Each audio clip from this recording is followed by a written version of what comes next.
What's going on today, guys? So basically, I took the ZL1, got it washed, got it clean. I was supposed to take a ride around video to show you guys the new car and everything, but that didn't happen because the weather's been super off and on, and my GoPro's been sitting in my car fucking dead. So I forgot to even take any footage. But I bought a Marketplace cold air intake, ghetto as fuck, to put on this thing because I don't want to buy a rotofab intake just to put it on now and then have to sell it to get a 5-inch intake later. So I just bought one off Marketplace, so hopefully when I'm done with it I can flip. Cleaned it up. Dude had all this like wrapping on it. I mean, you can tell it's been used, but it should have the same effect that Joey's carbon fiber intake had when it was on my car. Hopefully make the supercharger a lot louder, and we're hoping we can connect it because this PCV system, the hose and how it's ran, is a little bit different than this. So we're hoping we could just cock it to the side to make it work. But anyways, I'm gonna cut the video here because you guys don't need to see an install. There's a fucking million videos of people installing intakes on these. So if you want a how-to video, go ahead and watch those. We're just gonna put it on, show you guys the whine, and then hopefully when I'm driving home, I'll get you some in-car driving footage and talk about. So, the guy I bought this from didn't tell me that his shit was hacked together, so we had to hack some shit together to get this intake to work, because that vacuum line right there that comes from here did not line up at all with where that was. And then we tried moving it and everything else, so then finally we decided we were going to cut the end of it off and use rubber line. And then the rubber line worked here great, and it was supposed to work, you know, like a normal quick connector, except that it's definitely not the same size. So used a rubber line. It's got a little bit of space in there, but holy god is it tight. It will not slip on any further, so we're just gonna rock with that for now and then hopefully change it later. But yeah, so nobody will ever know but you guys. After becoming a total fucking hack job, we got this fucking intake on, so there you go. Nice GM factory clamp. One of the clamps is flipped backwards. We got rubber hoses. We did put zip ties. Look at that. That's professional right there. That's a professional install. Damn it, if this channel name isn't Goodwill Garage for a reason. This is a Goodwill intake. Shit was fucking $100 and a pack of cigarettes to your local crackhead. Mode. Goes into limp mode.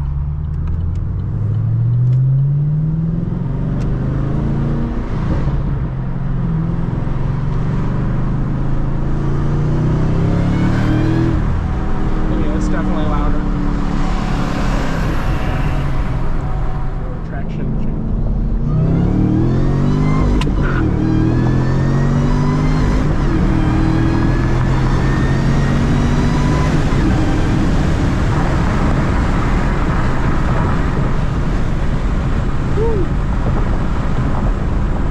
I mean, it cooks for being stock. It cooks.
Anyways, my prime purpose of this video so far or my prime purpose.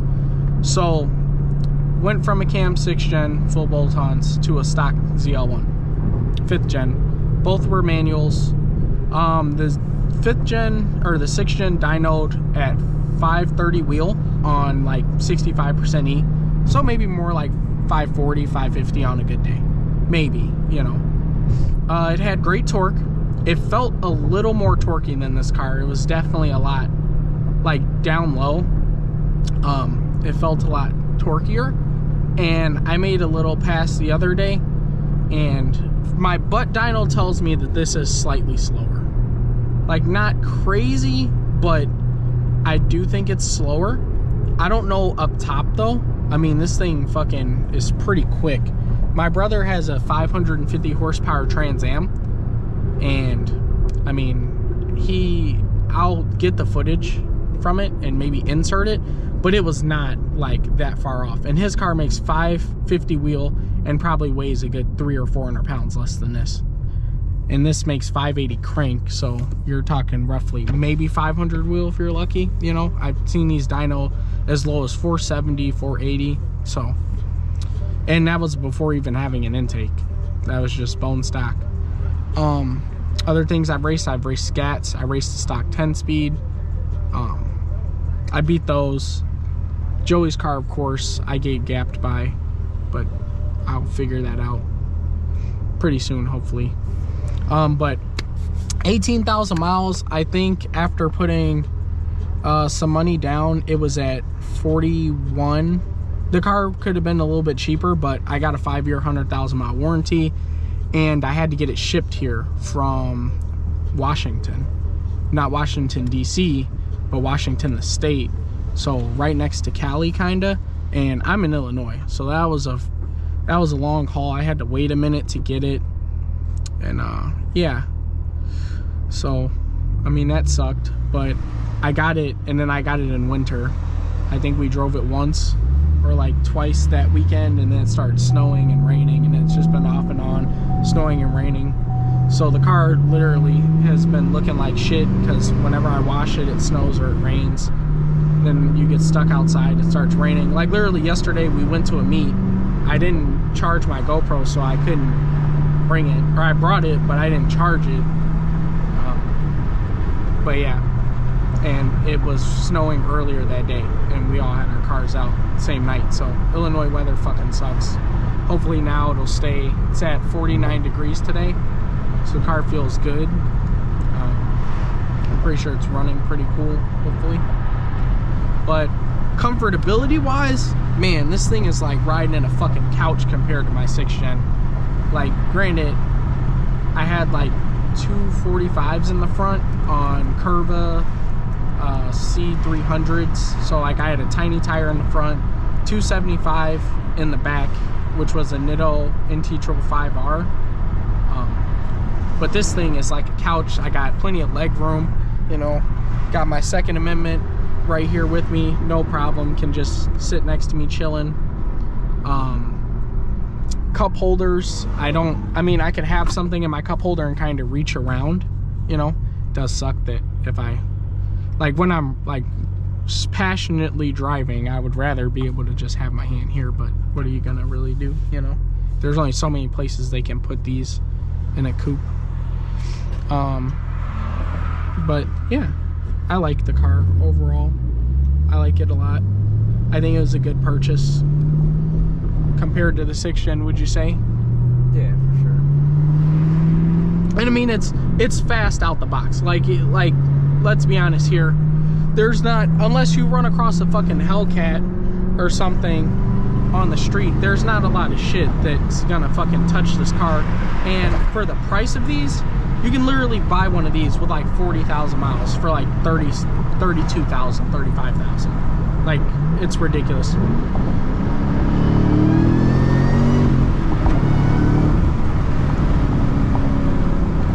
And you're talking like a car that literally needs an intake and a tune, and it's keeping up with a Hellcat. Intake, headers, tune. And you're fucking on Hellcat's ass. If not, I mean, I haven't raced a stock Hellcat, so I don't know how much the difference is, but if my brother's gapping stock Hellcats and I'm pretty much losing by half a car, I think it'd be a good fucking race. You know, like these cars are not slouches. It's not slow. It handles very good in the wet. It's not crazy. Like my dad had like a 2010 SS when they first came out, or like maybe 2012. It was a pre-facelift with the older rear end with the square chrome taillights, and he said his shit used to like try to kill him on the highway. Like he hated that car, but he loves this one. Says it's like a totally different vehicle. But yeah, everything feels nice, like the suede, like everything. Radio, GM radios, everybody knows they're kind of shitty. Before when Cadillac Q and Chevy MyLink, the old MyLink was a thing, they're not the greatest. They kind of suck. Would you agree with that? Yeah. I mean, it's a radio. The sound isn't bad. I mean, these things bump pretty good for a stock sound system, but just the radio's laggy, and you don't have CarPlay, but it's a fucking 2015. Like, I don't know. 2016 had CarPlay, and I never fucking used it when I had it, so I don't really care about that. I just use the Bluetooth, so it doesn't really matter. Gotta get the bridge. This guy's probably like fucking degenerates. Joey's car. Super slow on the back for a reason. Super slow on the back for a reason. You don't get the quick ring? I forgot you already got the thing. Yeah. I have another one. I don't know if you guys can peep game, but you guys see that black little, there ain't no radiator or no transcooler, that's all I'm saying. This bitch is nasty. So, these Negroes decided, let's go to the World of Wheels. So, we're all gonna mob up to the World of Wheels, and hopefully I can get some footage, and hopefully my GoPro doesn't die, but I don't know. We got Bishop and Byron down there, and we got Chris. Go get some close-ups of the Z.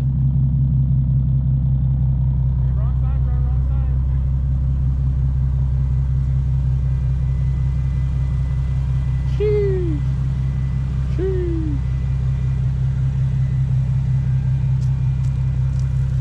Sheesh.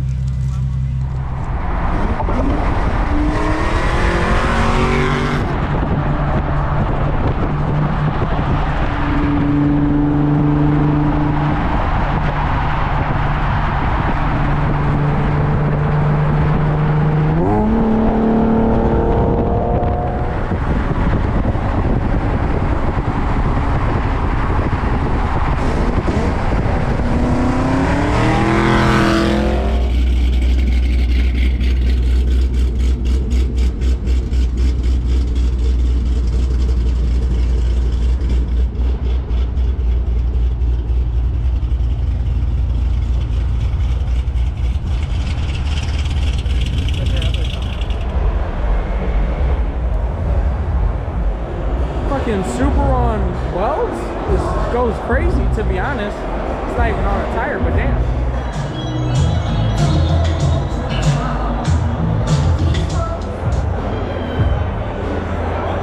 Fellow LSA powered car, finally found one. It's clean as V8, still looks nice.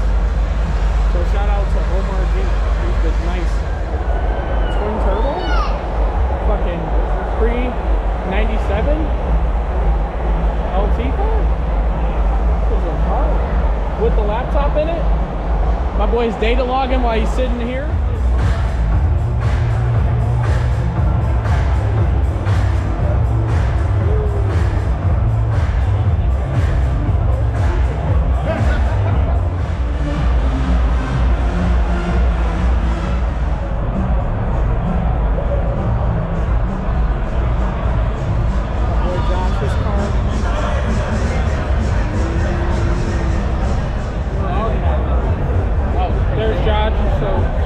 I am by no means a Ford man, but this thing is nasty. Oh, she's beautiful.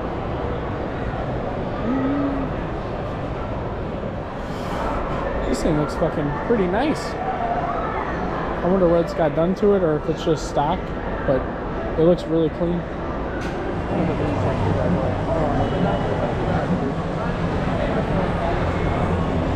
It's what Jack's car is supposed to look like when it's done. I know I said I'd never own another LT powered car, but Thank you. Excuse me. sorry about that. But damn, C7 ZR1 definitely would. I don't know if it'd be more than a C6 ZR1, but man, it's beautiful.